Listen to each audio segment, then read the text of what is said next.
Student, welcome to online class.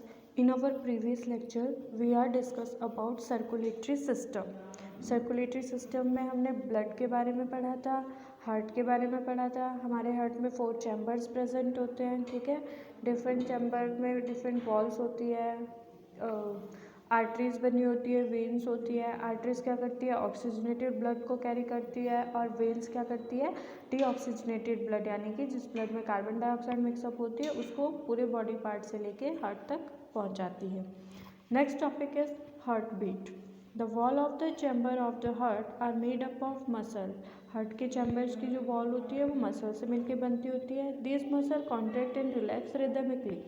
ये muscles क्या करती है, कॉन्ट्रैक्ट करती है, मूवमेंट करती है और रिलैक्स करती है rhythmically. This rhythmic contraction followed by its relaxation constituted heartbeat. यही रिदमिक कॉन्ट्रैक्शन क्या बनाती है, heartbeat. Remember that heartbeat continue every moment of our life. If you place your hand on the left side of your chest, you can feel your heartbeat. Heartbeat जो है हमारे life के every moment पे चलती रहती है, continue रहती है.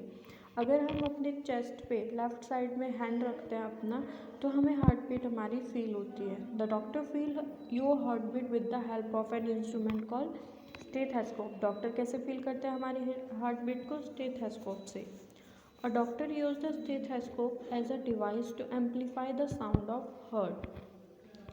डॉक्टर एक इंस्ट्रूमेंट का यूज़ करते हैं स्टेथोस्कोप, जिससे हार्ट की साउंड सुनाई देती है. It consist of a chest piece that carry a sensitive diaphragm to ear piece and a tube joining the parts. इसमें कितने 3 पार्ट्स इसमें होते हैं, एक चेस्ट पीस होता है और 2 ईयर पीस होते हैं. Look at figure 11.5. Instrument to hear heart beat. ये आपका स्टेथोस्कोप होता है, ऐसा दिखता है स्टेथोस्कोप. इसमें एक चेस्ट पीस होता है, एक ईयर पीस होता है और दोनों जो है वो ट्यूब से कनेक्टेड होते हैं. Doctor can get clue about the condition of your heart by listening to a stethoscope. Doctor हमारे हार्ट की क्या कंडीशन है, हमारा हार्ट प्रॉपर वर्क कर रहा है या नहीं कर रहा है, हमारी बीट्स प्रॉपर चल रही है, उसका मेजरमेंट स्टेथोस्कोप के थ्रू सुनकर कर लेते हैं. Let us construct a model of stethoscope with the material that are available around us. अब हमारे पास जो चीज़ें प्रेजेंट होती है उसके थ्रू हम स्टेथोस्कोप बना सकते हैं. एक्टिविटी 11.2 कैसे बनाना है इसमें आपको बताया गया है. Take a small funnel of 6 to 7 centimetre in diameter. आपने क्या करना है, एक फनल लेनी है 6 से 7 सेंटीमीटर की. फनल क्या होती है, कोन जैसी होती है फनल, ठीक है. Fix a rubber tube 50 centimetre long tightly on the stem of the funnel. Stretch a rubber sheet और a balloon on the mouth of the funnel and fix it tightly with a rubber band. फिर क्या करना है आपने, एक रबड़ की sheet और अब बलून की शीट को लेके फनल के माउथ पे टाइटली लगा देना है. Put the open end of the tube on your ears. और जो ट्यूब का ओपन एंड होगा उसको हमने अपने कान में लगाना है, और जो दूसरा एंड है जो फनल वाला फनल के माउथ वाला एंड है उसको हमने अपने चेस्ट पे लगा देना है. Now try to listen carefully. अब आपने सुनना है उसको. Do you hear a regular throbbing sound. क्या आपको उसमें थ्रॉम्बिंग साउंड को सुनाई दे रही है. This sound is that of heart beat. ये साउंड क्या है, हमारी heart beat. How many time did your heart beat in a minute. आपका हार्ट 1 मिनट में कितनी बार बीट करेगा, कितनी बार धड़केगा. Count again after running for 4-5 minutes. Compare your observation.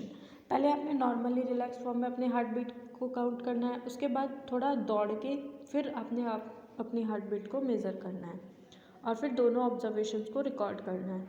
Record your own pulse rate and heartbeat that your friends while resting and after running and record in table 11.2. अपने खुद की भी हार्ट बीट और pulse rate को count करना है और अपने फ्रेंड की भी.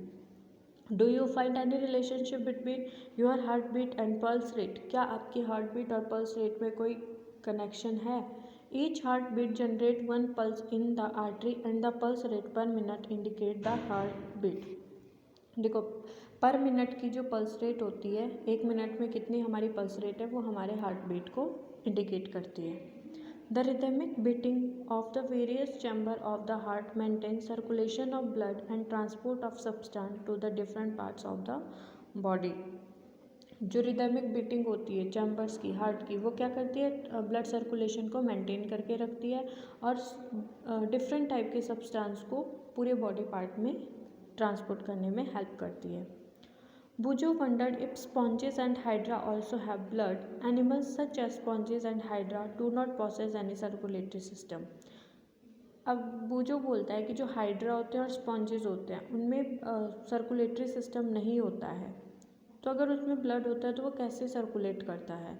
The water in which they live bring food and oxygen.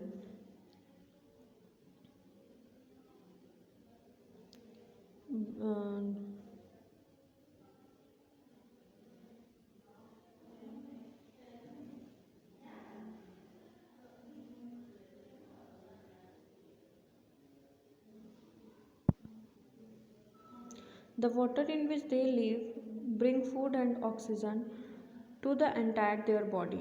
ये जो स्पॉन्जेस और हाइड्रा होते हैं इनमें सर्कुलेटरी सिस्टम तो नहीं होता है, ना ही इनमें ब्लड होता है, तो इनमें जो भी फूड है या फिर ऑक्सीजन है उसका ट्रांसपोर्टेशन वाटर के थ्रू होता है। The water carry away waste material and carbon dioxide as it move out. और वाटर ही क्या करता है, जो भी वेस्ट मटेरियल होता है इनकी बॉडी में उसको बॉडी से बाहर निकालता है।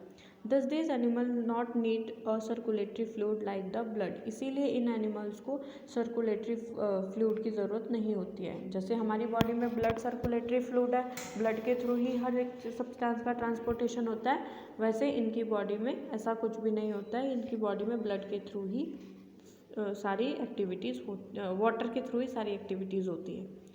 Let us now learn about the removal of waste other than carbon dioxide. अब हमने देखना है कि कार्बन डाइऑक्साइड, अभी हमने कार्बन डाइऑक्साइड के बारे में तो पढ़ लिया कि जब हम एक्सहेलेशन करते हैं, सांस बाहर छोड़ते हैं तो कार्बन डाइऑक्साइड हमारी बॉडी से रिमूव होती है। अब हमने देखना है कि कार्बन डाइऑक्साइड के अलावा जो वेस्ट हमारी बॉडी में होता है वो कैसे रिमूव होता है। एक्सक्रीशन इन एनिमल, इसके लिए क्या आता है हमारे पास, excretion. Recall how carbon dioxide is removed as waste from the body through the lungs during exhalation. देखो लंग्स के थ्रू जब एक्सेलेशन प्रोसेस होती है, हम सांस को बाहर छोड़ते हैं तो कार्बन डाइऑक्साइड बाहर निकल जाती है। Also record that undigested food is remove during egestion. Chapter 2 में हमने पढ़ा है कि जो अनडाइजेस्टेड फूड होता है, जो डाइजेस्ट नहीं हो पाता है, वो इजेशन के थ्रू बाहर निकल जाता है। Let us now find out how the other waste material are removed from body. अब हमने देखना है कि जो other waste material, undigested food और कार्बन डाइऑक्साइड के अलावा जो वेस्ट मटेरियल होता है वो हमारी बॉडी से कैसे रिमूव होता है। You may wonder where these unwanted material come from. ये अनवांटेड मटेरियल आते कहाँ से हैं।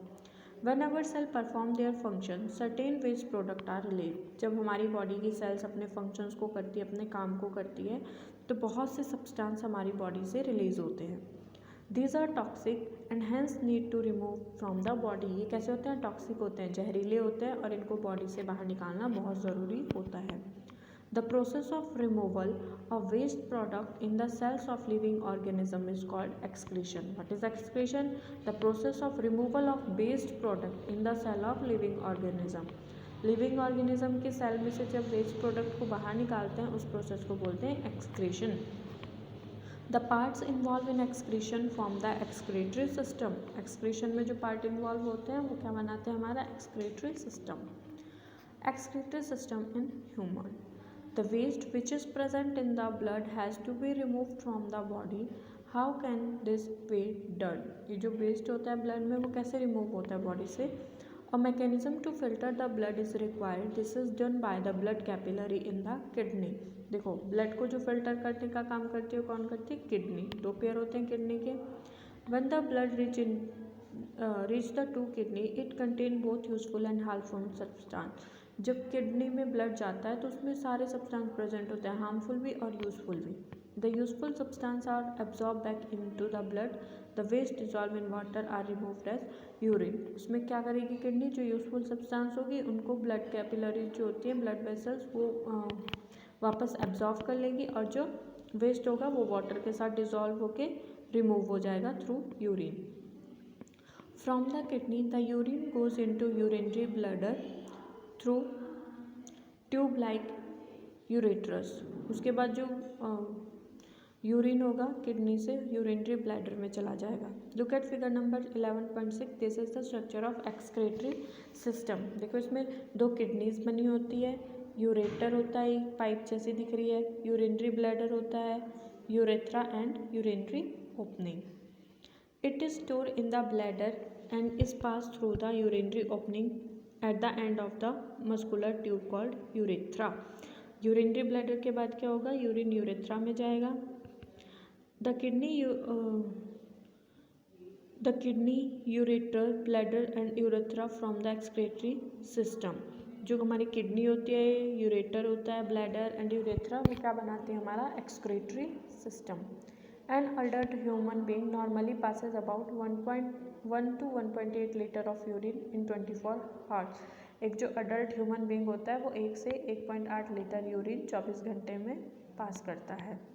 The urine consist of 95% water, 2.5% urea and 2.5% other waste product. ये जो यूरिन होता है उसमें क्या क्या प्रेजेंट होता है, 95% वाटर होता है, 2.5% urea and 2.5% other waste product. We have all experienced that the sweat in a hot summer day, the sweat contain water and salt. अब आपने देखा होगा जब गर्मियाँ होती है हमें बहुत पसीना आता है, तो उस पसीने में क्या होता है, water and salt. Bujo has seen that sometime in summer white patches are formed in our clothes, especially in area like underarm. These mark as left by salt present in the sweat. कई बार देखा होगा हमारे कपड़ों पे जब हमें पसीना आता है, पसीना सूखने के बाद वाइट कलर के धब्बे से पड़ जाते हैं हमारे कपड़ों पे. ठीक है, वो क्या रिप्रेजेंट करता है, सॉल्ट की प्रेजेंस को, कि हमारे पसीने में क्या प्रेजेंट था, salt. Our next topic is transport of substance in plant. अभी हमने एनिमल्स में पढ़ लिया कि सब्सटेंस का ट्रांसपोर्टेशन कैसा होता है. अब आता है हमारा transport of substance in plant. ठीक है,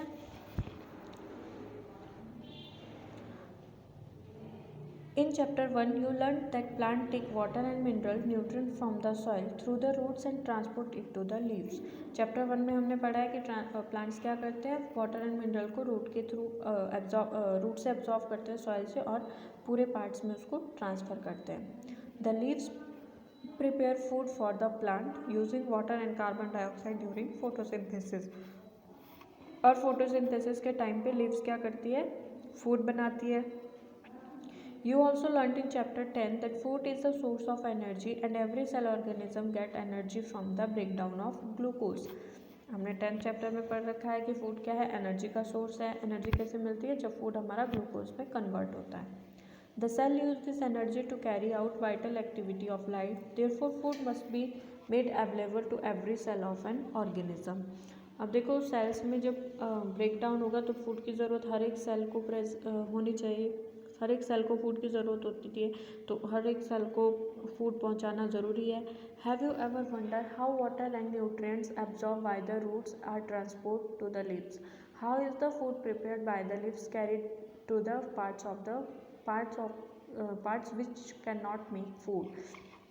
तो कैसे जो है हमारा बनाया तो फूड लीव्स ने, पर कैसे हम उसको पूरे पार्ट्स में पहुंचा सकते हैं प्लांट्स के, तो कैसे पहुंचाते हैं वो लोग. Transport of water and minerals. सबसे पहले आता है कि वाटर और मिनरल का ट्रांसपोर्टेशन कैसे होता है. Plant absorb water and minerals by the roots. The root have root hair increase the surface area of the root for the absorption of water and mineral nutrient dissolve in water. देखो हमें पता है कि जो roots होती है वो क्या करती है, वाटर मिनरल को एब्जॉर्ब करती है. रूट के अंदर रूट हेयर्स प्रेजेंट होते हैं जो कि सरफेस एरिया इंक्रीज करते हैं वाटर के एब्जॉर्प्शन को. ठीक है, and mineral nutrient dissolve in water, और जो भी मिनरल न्यूट्रिएंट्स वाटर में डिजॉल्व होते हैं उसके लिए. The root hair is the contact with water present between the soil particle. Root hair का कॉन्टैक्ट जो है वो सॉइल पार्टिकल के बीच में जो वाटर प्रेजेंट होता है उसके साथ होता है. Can you guess how water move from the root to the leaf, what kind of transport system present in plant. अब हमने देखना है कि रूट से कैसे जो है वाटर और मिनरल प्लांट तक पहुँचेगा. Plant have pipe-like vessel to transport water and nutrient from the soil. The vessel are made of special cell forming the vascular tissue. Plants में pipe-like vessels present होते हैं जो water और nutrient को transport करते हैं. These are called vascular system. A tissue is a group of cells that perform specialized function of an organism. The vascular tissue from the transport of water and nutrient in the plant is called xylem. ठीक है, vascular tissues present होते हैं. सबसे पहला क्या होता है, xylem. ये जाइलम क्या करता है, वाटर और मिनरल्स का ट्रांसपोर्ट करता है रूट से पूरी प्लांट बॉडी में. The xylem form a continuous network of channel that connect root to the leaf through the stem and branches and thus transport water to the entire plant. ये जो xylem होता है इसमें network line structure होता है, pipeline structure होता है जो कि रूट से लेके पूरे प्लांट में फैला होता है, जिससे कि वाटर और न्यूट्रिएंट्स का ट्रांसपोर्ट पूरे प्लांट में होता है. You know that leaves synthesize food. The food has to be transported to all parts of the plant. This is done by vascular tissue called phloem. अब हमें पता है कि देखो रूट्स तो क्या करती है, वाटर मिनरल को एब्जॉर्व करती है, तो उसको कौन ट्रांसपोर्ट करेगा, जाइलम. ठीक है. और फूड देखो लीव्स बनाती है तो फूड में क्या प्रेजेंट होता है, दूसरा वेस्कुलर टिश्यू ऑफ लीव्स में दूसरा वेस्कुलर टिश्यू प्रेजेंट होता है जिसको हम बोलते हैं फ्लोएम. ये फ्लोएम क्या करता है, फूड को ट्रांसपोर्ट करेगा लीव से पूरे प्लांट में. The xylem and phloem transport substances plant. इसीलिए जो ट्रांसपोर्टेशन का काम होता है सब्सटेंसेस की वो कौन करता है, xylem and phloem in plants. Next आता है हमारा ट्रांसपीरेशन. ट्रांसपीरेशन हमने क्लास 6 में पढ़ रखा है. Plant absorb mineral nutrient and water from soil. Not all the water absorb is utilise by the plant. अब देखो प्लांट जो मिनरल और न्यूट्रिएंट एब्जॉर्ब करते हैं वो सारे के सारे तो वो यूज़ नहीं करता है. The water evaporate through the stomata present on the surface of the leaf by the process of transpiration. इसलिए जो भी वाटर प्रेजेंट होता है बच जाता है, वाटर वेस्ट हो क्या होता है, इवेपोरेट होता है किसकी हेल्प से, स्टोमेटा के थ्रू जो लीव्स की सरफेस पे प्रेजेंट होते हैं. इस प्रोसेस को क्या बोलेंगे हम, transpiration. The evaporation of water from leaf generate a suction pull. The sum of the produce when you suck water through a straw, which can pull water to great heights on the tall tree. Transpiration also cools the plant. Transpiration क्या करते हैं, plant को cooling का काम भी करवाते हैं, जिससे कि हम प्लांट हमें ठंडी ठंडी हवा देते हैं. So our chapter number 11 is complete. I hope you all understand this chapter. Thank you.